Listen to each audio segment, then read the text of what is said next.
Oke, Bung Johnson, apakah data yang tadi sempat kita paparkan ya, fakta itu juga menggambarkan fakta Polri sebagai pelindung, pengayom, dan pelayan masyarakat? Tadi sempat kita paparkan ya. Oke, boleh pakai mic yang sebelahnya? Saya ulang sekali lagi ya Prof ya, agak ini kurang jelas soalnya ya. Oke, apakah data di atas yang tadi kita paparkan itu sudah menggambarkan fakta bahwa Polri itu adalah pelindung, pengayom, dan pelayan masyarakat ketika kemudian masih banyak terjadi pelanggaran-pelanggaran? Sudah menggambarkan fakta bahwa Polri. Tommy, saya kira saya langsung menjawab pertanyaan ya, karena ini ada beberapa hal penting yang saya mau kemukakan. Pertama, bahwa dalam konteks HAM, negara ini atau bangsa ini pertama kali dinyatakan tidak beradab, yaitu pada terjadinya peristiwa Santa Cruz, dan itu Presiden Soeharto pada waktu itu melahirkan Komnas HAM. Yang kedua, diulangi lagi kasus pelanggaran HAM Timur Timur, dan itu menyebabkan ada 34 warga negara Indonesia, dan itu beberapa adalah pejabat-pejabat tinggi negara yang menjadi buron serius crime. Tapi sayangnya beberapa orang yang menjadi buron serius crime yang menyebabkan negara ini menjadi tidak beradab di mata bangsa di dunia justru menerima penghargaan bintang jasa utama oleh Presiden Jokowi. Dan 1034 milisi yang terlibat dalam kasus Timur Timur justru menerima surat penghargaan dari Menteri Pertahanan Republik Indonesia sebagai para patriot. Ya, ini menggambarkan bahwa kayak ginilah mutu bangsa ini. Saya ingin menjawab pertanyaannya Tommy sekarang, ya kan? Saya nggak terlampau suka tuh Tom ngomong oknum. Negaranya udah terlibat sistematis begini kok, angkanya jelas. Bagaimana kita bisa ngomong oknum? Kalau kita ngomong oknum terus, ini negara nggak bisa diperbaiki. Karena yang terjadi adalah reaktif. Bahkan dari mulai zaman Soeharto sampai sekarang, kambing hitam aja, dikorbanin aja. Bahkan ini kelihatannya nih Jokowi yang sekarang ini cuma simbolik. Dari sekian kasus-kasus pelanggaran HAM yang tidak bisa diselesaikan, dia pilih sekarang yang paling ringan yang terjadi di Papua. Kelihatannya keadilannya hanya keadilan simbolik.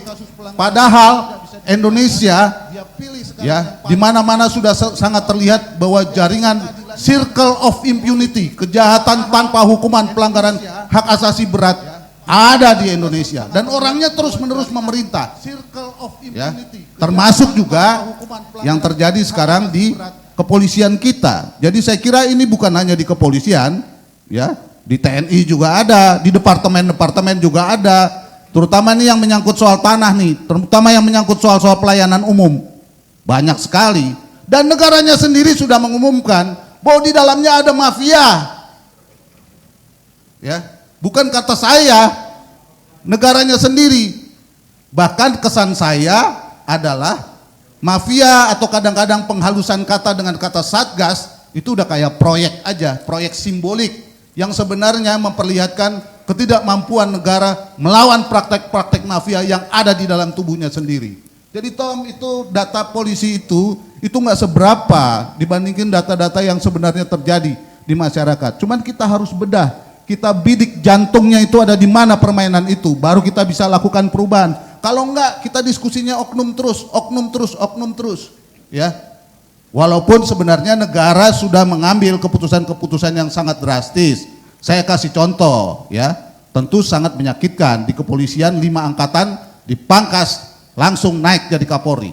Tentu kita harapkan tindakan radikal ini bisa menjadi acuan kita untuk melakukan perubahan. Tetapi saya lihat belakangan ini justru prioritas utamanya bukan ingin supaya polisi lebih didekatkan pada pelayanan-pelayanan yang langsung untuk menegakkan keadilan di mata masyarakat. Misalnya saja pada ulang tahun BRIMOB, Kapolri mengumumkan bahwa BRIMOB mau diperluas. Kok nggak kapok-kapok ya? Apa yang menjadi masalah itu justru mau digede-gedein. Padahal sekarang ini masyarakat menuntut pelayanan yang lebih luas. Saya kasih contoh. BPOM sekarang minta supaya polisi membantu dan menyerahkan beberapa orang jenderalnya untuk membantu di bidang penyidikan dan penyelidikan obat. Padahal kita tahu pada waktu pandemi, lihat aja polisi nggak bisa ngapa-ngapain tuh lawan mafia alkes. Bahkan negara juga nggak bisa apa-apa begitu pemain-pemain PCR itu begitu gentayangan dan menjadi pembicaraan umum di mana-mana. Ya. Nah, tapi kita juga harus hati-hati. Misalnya, saya kasih contoh, ya, di BPN, polisi dilibatkan untuk menyelesaikan sengketa, tapi yang terjadi justru polisi justru melindungi di situ, bukan malah mengatasi keadaan seperti itu. Walaupun Pak Jokowi sendiri sebenarnya sudah bicara, mari kita bikin satgas untuk melawan para mafia ini. Tapi saya kira kalau cara-cara yang seperti itu tidak akan menyentuh persoalan, Tom. Jadi ini baru di permukaan. Saya kira lebih baik kita buka-bukaan di sini, kita bedah jantungnya ada di mana.